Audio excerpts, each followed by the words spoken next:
నమస్కారం. Welcome to I dream. ధర్మ మార్గం విత్ విజిత కార్యక్రమానికి స్వాగతం.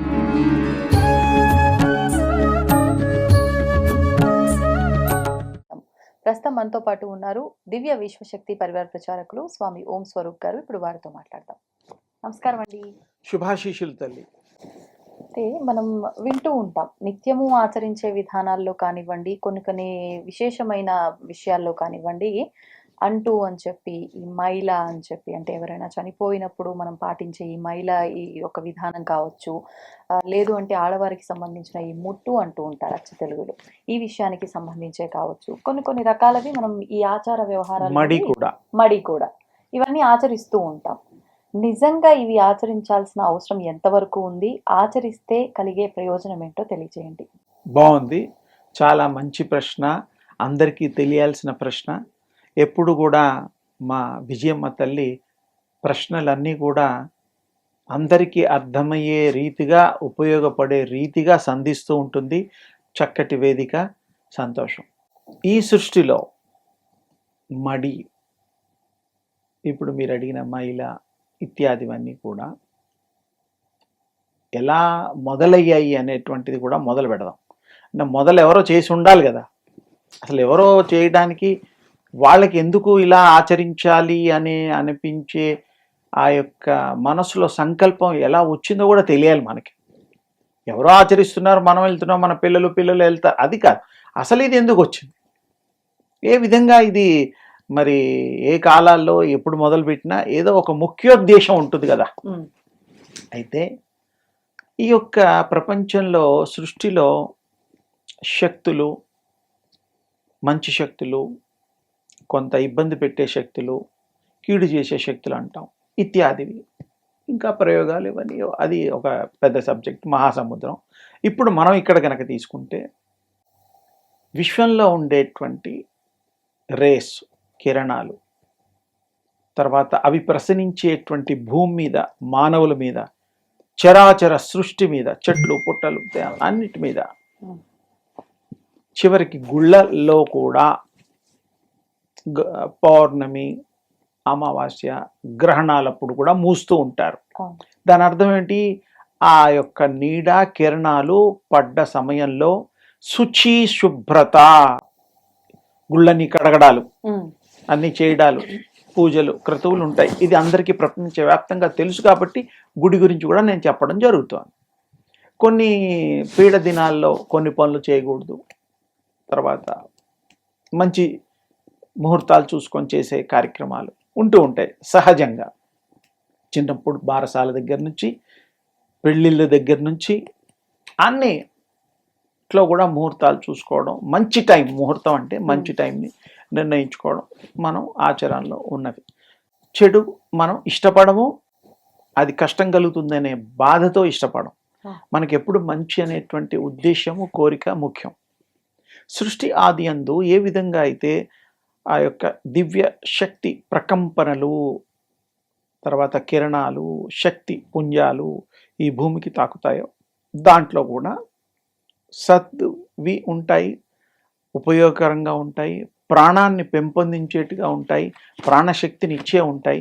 కొన్నేమో ప్రాణానికి విరుద్ధంగా పనిచేసే శక్తి కూడా అప్పుడప్పుడు అది విశ్వంలో విస్తరిస్తూ ఉంటుంది, ప్రయాణం చేస్తూ ఉంటుంది. దాన్ని మళ్ళీ కాపాడడానికి, దాన్ని రూల్డ్ అవుట్ చేయడానికి మంచి శక్తే మళ్ళీ భగవంతుల యుద్ధాలు, రాక్షస దేవతల యుద్ధాలు కూడా మనకు అదే ధర్మం ఆచరించే వాళ్ళదొక ఇది చెప్తారు. ఇదంతా కూడా డీటెయిల్డ్గా నేను ఎందుకు పూర్వంది వివరించానంటే దీనికి సంబంధం ఉంది. ఏ విధంగా మంచిని మనం మరి ప్రయోజనంగా, మనకు ఉపయోగంగా ఉపయోగించుకోవడానికి కోసం మనం శాశక్తుల ఇచ్చేస్తాం. ఎలాగైతే విశ్వంలో ఈ యొక్క బ్యాక్టీరియా అనేటువంటిది ఉంటుంది, అలాగే కొన్ని జబ్బులకి ఈ మధ్యకాలంలో ఒక 5 ఏళ్ళు దరిదాపు అవుతోంది కరోనా మహమ్మారి ప్రపంచవ్యాప్తంగా భూకంపాన్ని కంటే మించిన మనస్సుల యొక్క కంపలను గురి చేసింది.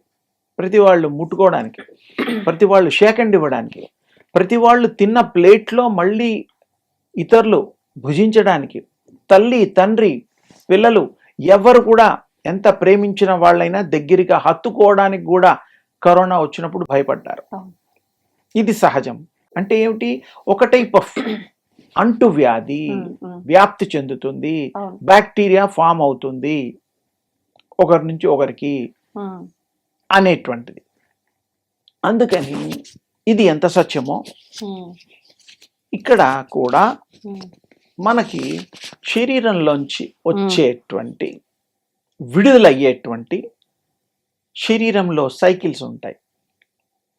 అది తల్లులకి కూడా వర్తిస్తుంది. ఈ సైకిల్స్ ఎప్పుడైతే ఆగిపోవడం లాంటిది ఉంటాయో అప్పుడు ఆరోగ్యం క్షీణిస్తుంది అనేటువంటిది అందరికీ తెలుసు.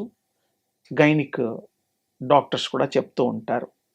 అంటే ఆరోగ్యం బాగుండడానికి కొన్ని శరీరానికి అనవసరమైనటువంటి రసాయనాలే కానీ మార్పులే కానీ ఏ విధమైనటువంటివి కూడా అవి బహిర్గతము కావలసినదే. అంటే నేచర్ ఎంత గిఫ్ట్, చాలా గొప్పది. నేచర్ తల్లి అనేది ఉంటే కాళ్ళు మొక్కాల్సిందే రోజు. ఎందుకంటే స్త్రీలను విశేషంగా కాపాడేటువంటిది, ఆరోగ్యాన్ని ప్రసాదించేటువంటి ఆ సిస్టమ్ ఏదైతే ఉందో నేచర్లో అదొక భాగం. అది ఎంత ఆచరిస్తే ఇతరులకు కూడా ఎంత ఇబ్బంది కలగకుండా ఉంటే అంత సుభిక్షంగాను అందరూ ఆనందదాయకంగాను ఆరోగ్యంగా ఉంటారు. తప్పు అనేటువంటిది ఇక్కడ మీరు తీసుకునే దృష్టిలో ఉంటుంది.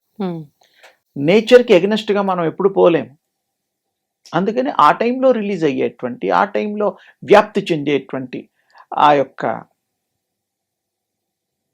బ్యాక్టీరియా లాంటివి ఏదైనా మనం జాగ్రత్తగా ఉండడం, సోకకుండా ఉండడం అనేటువంటి దాన్ని ముఖ్యోద్దేశం. అందుకని మనం ఆ టైంలో ఏమిటంటే ఈ యొక్క మడి ఆచార వ్యవహారాలు కూడా శుభ్రతకి మారుపేరు. పూజలు చేసుకునే వాళ్ళకి ఈ రోజు కూడా పొడి బట్టలు మడి బట్టలు అని ఇళ్లల్లో దండెములు అని తెలుగులో అంటారు. అంటే ఆరేయడానికి వీలుగా జపదపాదుల ముందర స్నానం ఆచరించి ఆ ఉతికినవి ఆరేసిన గుడ్డలని అవే వాడి పూజ అనంతరం మళ్ళీ వీళ్ళ నిజ జీవితంలో చేయాల్సిన కార్యక్రమాలన్నిట్లో పాల్గొంటారు. అంటే ఏమిటి అంత డీటెయిల్డ్గా ఏముంది అంటే ఆ దానికి ఏ విధమైనటువంటి మరి వ్యాప్తి చెంది ఉంటుందో అవి కంటిన్యూగా కాకుండా శుభ్రత అనే పేరుతో మడి అనే పేరుతో ఇతరులకు కూడా ఇబ్బంది కలగకుండా ఉండడమే మడి. ఇప్పుడు నాకు వచ్చిన జబ్బుని ఇంకోటి అంటిస్తే ఎలా? బుద్ధి జ్ఞానం ఉన్నవాళ్ళు చేయరు. మన పూర్వీకులు మహాజ్ఞానవంతులు. అందుకని అప్పటి నుంచి ఆచార వ్యవహారాల్లో మడి అనేది పెట్టారు. మంచినీళ్ళు కూడా ఒకరి తాగిన గ్లాసుల్లో తాగకూడదు, ఒకరు తిన్న కంచంలో తినకూడదు. ఇప్పుడు ఏంటంటే వేడి నీళ్ళు ఏదో తోమేసేసి ఇంట్లో వాళ్ళ వీళ్ళని బట్టి ఆ కంచాలు ఉండే మరి సంఖ్యను బట్టి వాడుకుంటూ ఉంటారు. ఒక విధంగా మోడర్న్ పీపుల్ తెలుసో తెలియక ఒక మంచి అలవాట్లు కూడా ఉన్నాయి. పేపర్ ప్లేట్స్ అని, యూజ్ అండ్ త్రో గ్లాసులని రకరకాలుగా వాడుతున్నాం. అంటే ఏంటి, మళ్ళీ ఇతరులు వాడకూడదు.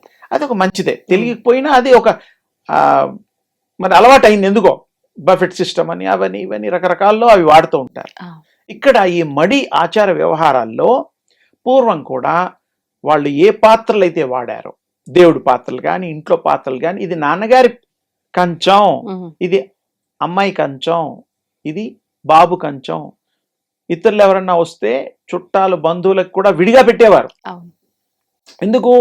ఆ వచ్చినప్పుడు వాళ్ళకి అది దాంట్లో సర్వ్ చేయడానికి.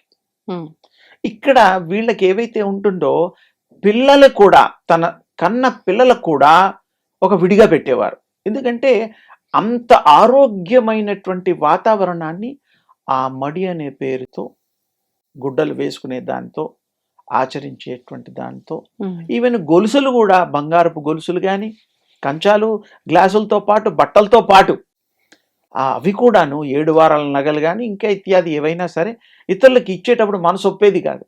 ఇంకోటి 4 అది వాడినవి ఇతరులకు ఇవ్వకూడదు, ఇతరులు వాడకూడదు. అప్పుడు ఏమవుతుందంటే దీంట్లో స్టోర్ అయినటువంటి మీ energy you are giving to others. అప్పుడు వాళ్ళకి ఏమవుతుంది, మీ యొక్క మంచి ఎనర్జీ అయినా చెడు ఎనర్జీ అయినా ఆల్రెడీ అందులో వికృతమై ఉంటుంది. అప్పుడు ఏమవుతుంది, అది వాళ్ళకి ఎఫెక్ట్ అవుతుంది. మంచిదే అవుతుంది, చెడు అంటే ఇదంతా థాట్ మీద ప్రాసెస్, మళ్ళీ అది వేరు. అందుకని ఎప్పుడైనా వస్తువులు అవన్నీ కూడా ఇవ్వకపోవడం ఎంత కరెక్టో మడి ఆచారాల్లో అది పెద్ద పీట వేసుకుంది.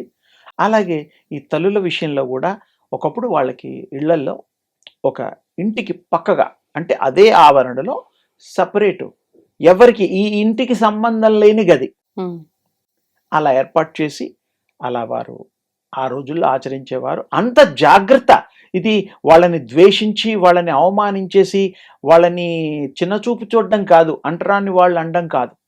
ఆరోగ్యరీత్యా వాళ్ళు కూడా ఆరోగ్యం, ఇతరులు కూడా ఆరోగ్యంగా ఉండడం కోసమే, మంచి ఉద్దేశమే కానీ ఇతరత్ర కాదు.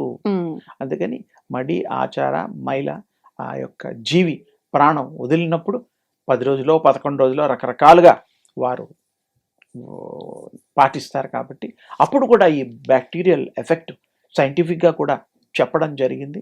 అదేంటంటే వాళ్ళ బాధల్లో శోకంలో వాళ్ళు ఉంటారు, వచ్చిన వాళ్ళు కూడా సరే వచ్చి వెళ్ళి స్నానాలు చేసి గుడ్డలిప్పి అవన్నీ రకరకాల అందరికీ తెలిసినవే.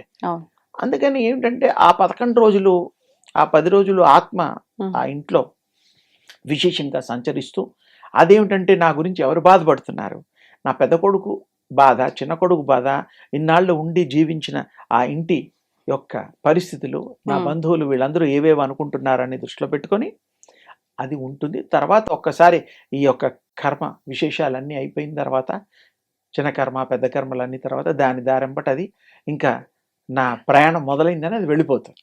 ఆ టైంలో కూడా ఇళ్లలో వాళ్ళు ఈ యొక్క ఈ పాటించడం అనేటువంటిది, మైల పాటించడం అనేటువంటిది సహజంగా మనకు అందరికీ తెలుసు. కానీ అవన్నీ కూడా పాటించడం, ఆచారాన్ని గౌరవించడం.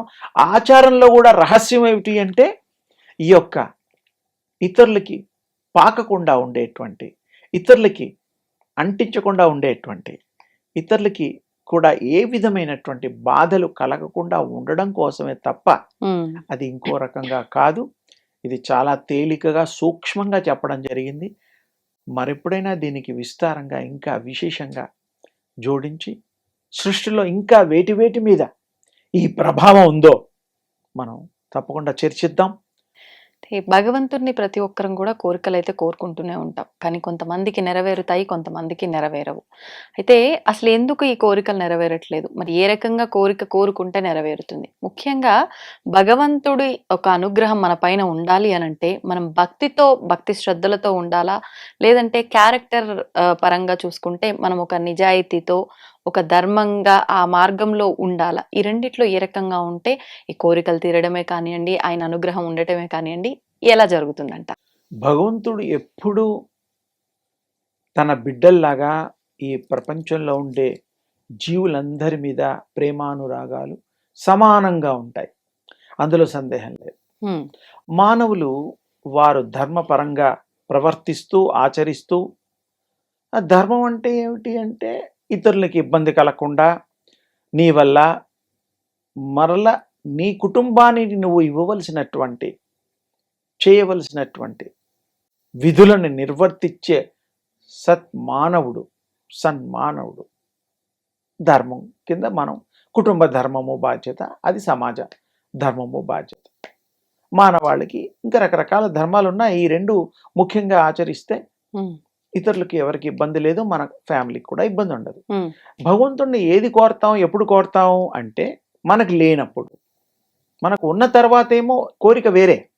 ఆ ఉన్నది ఎంత జాగ్రత్తగా ఉంచగలుగుతాము, ఎంతవరకు సద్వినియోగపరచగలుగుతాము.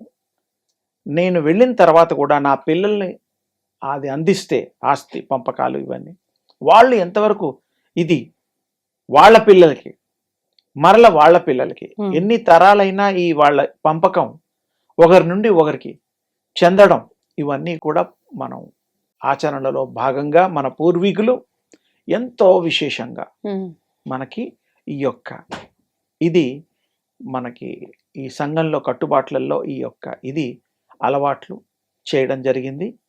మన సుఖమే కాకుండా ఇంకొకరి సుఖాన్ని కోరుతూ సమాజ శ్రేయస్సుకి ఇది అవలంబించడానికి వీలుగా చేయడం జరిగింది. కాబట్టి భగవంతుడు ఏది అప్లికేషన్ పెట్టుకున్నా మన బాధల్ని తీరుస్తాడు, అది ధర్మబద్ధంగా ఉంటే.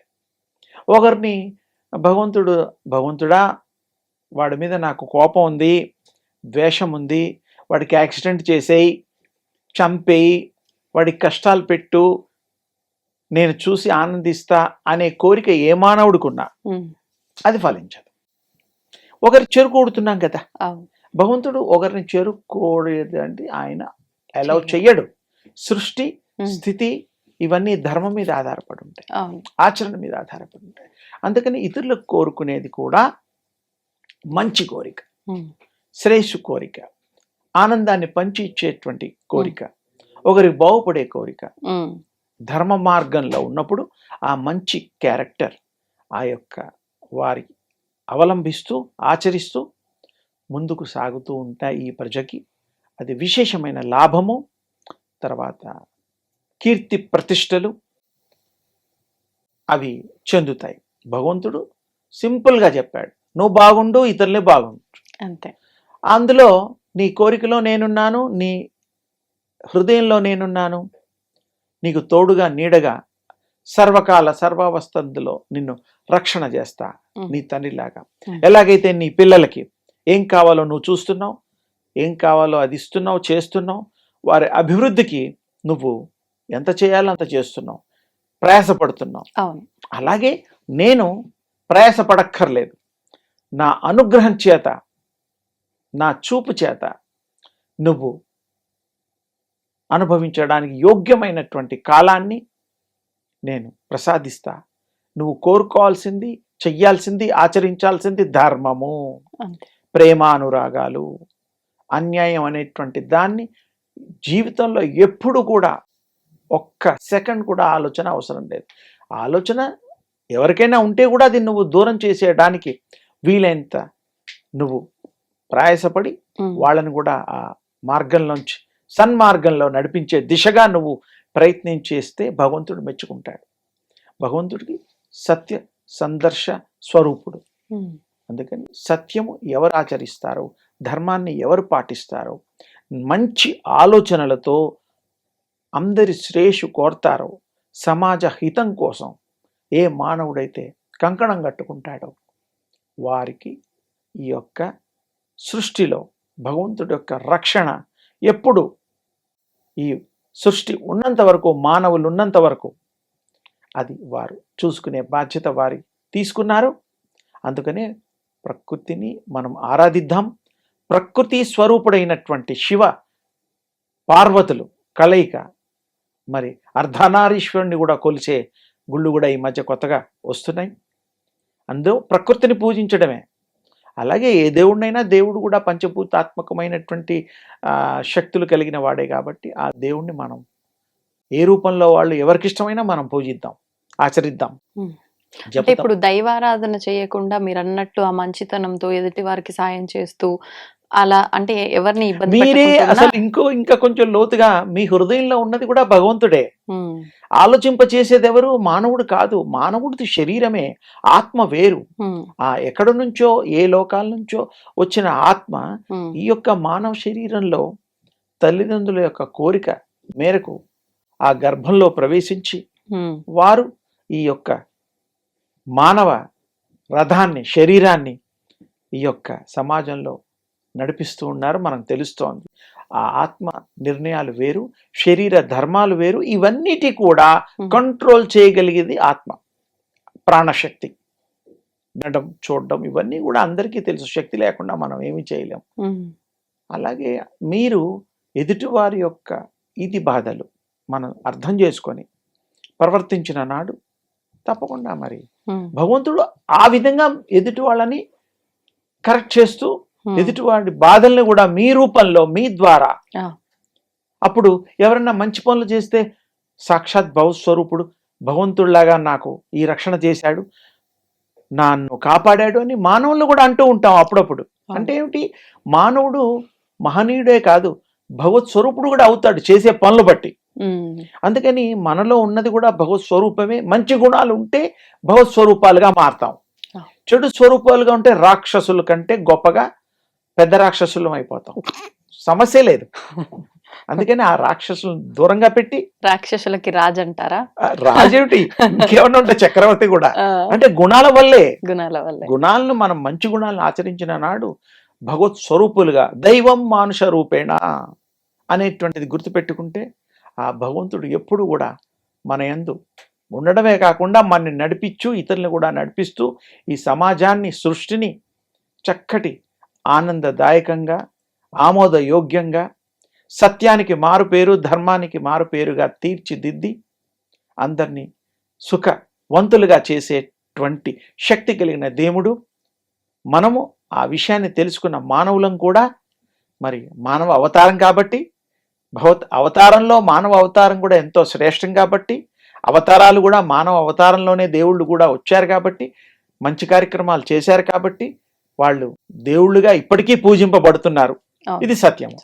మానవులు కూడా ఆ దేవుడు లాగా మంచి గుణాలు కలిగిన వాళ్ళు ఉన్నారు. మరి ఎంతో మంది దేవుళ్ళలాగా శిలా ఫలకాల మీద కాకుండా, గుళ్ళు కట్టించడమే కాకుండా మరి ఎన్నో ఊళ్ళల్లో కూడా వారి యొక్క శిలా ఫలకాలు ఉంటున్నాయి.